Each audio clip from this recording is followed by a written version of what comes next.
So you're looking for a part-time super. Whether this is your first time or you've gone through this many times before, you've probably learned or you're learning that the most critical factor to finding, attracting, and keeping exceptional supers is defining and setting clear expectations of what you want him to do. Being clear with his duties helps your super build trust and confidence in his role, which is so important to keeping him focused and self-motivated. But the problem is, not many people know exactly what a super does, let alone a part-time super. And I'm even talking about board members and managers. So what does a super do? To help guide you on knowing exactly what a super does, I've created an acronym called FREEDOM. This stands for First Responder, Eyes and Ears, Diagnosis, Operations, and Maintenance.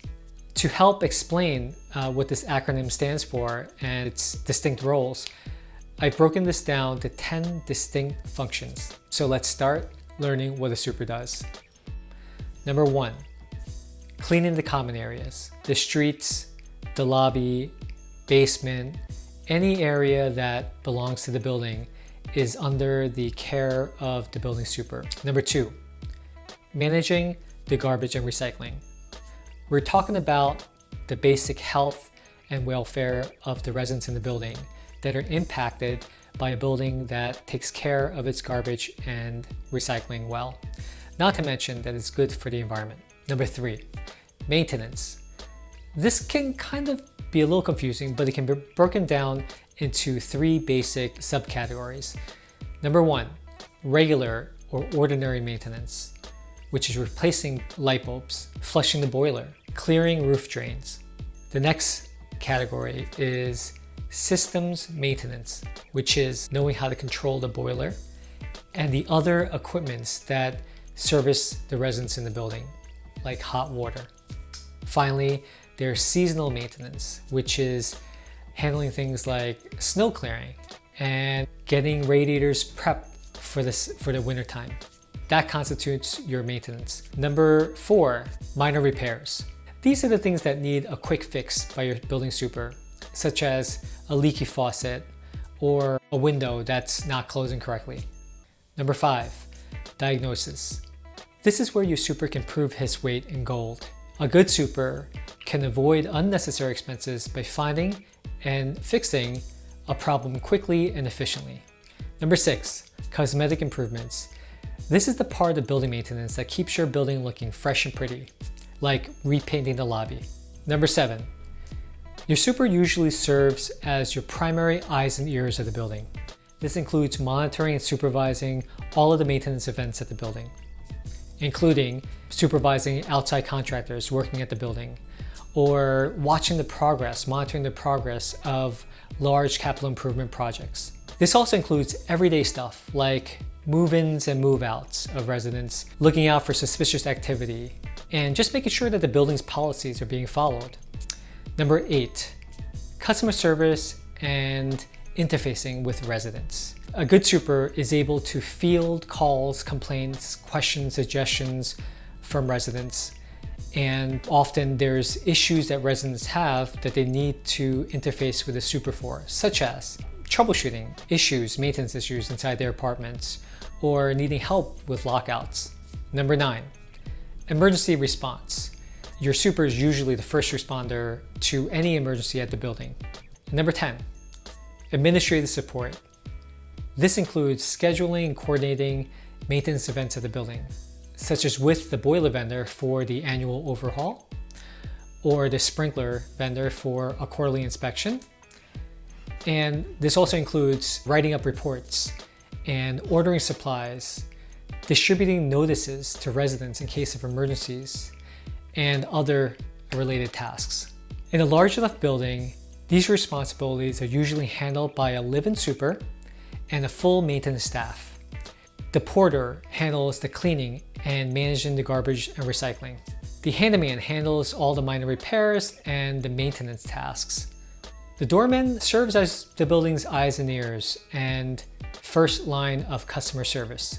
And this whole operations is overseen by a super who's usually called a resident manager.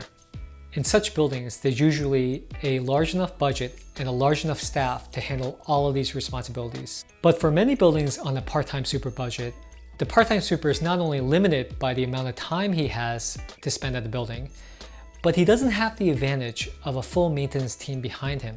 Finding one person to handle all of these tasks and fulfill all of these goals equally well is quite unrealistic. But there's hope, and I don't mean by magically growing your budget.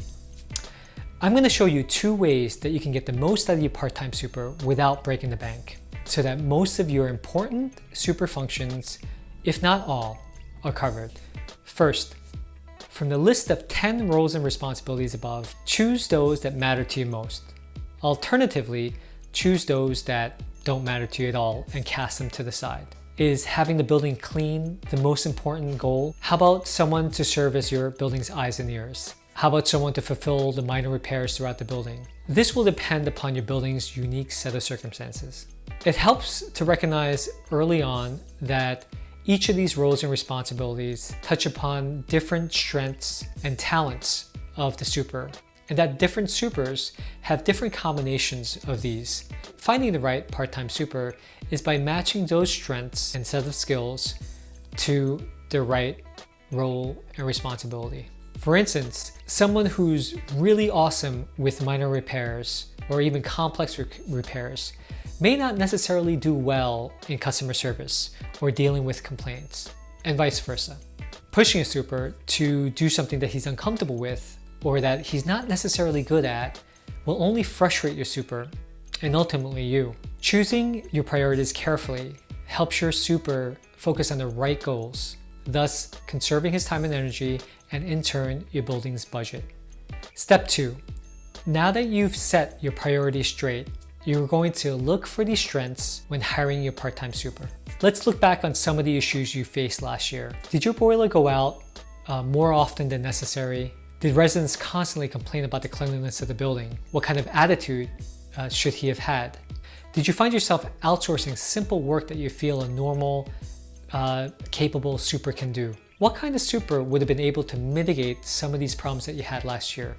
So targeting for a specific strength and a specific role and asking those right questions will drastically reduce or narrow your vetting process, and you'll have a much higher probability of finding the right super that can handle all of the core problems at your building. Feel free to leave comments or suggestions below. And if you could like this video before you go forward, I'd appreciate it.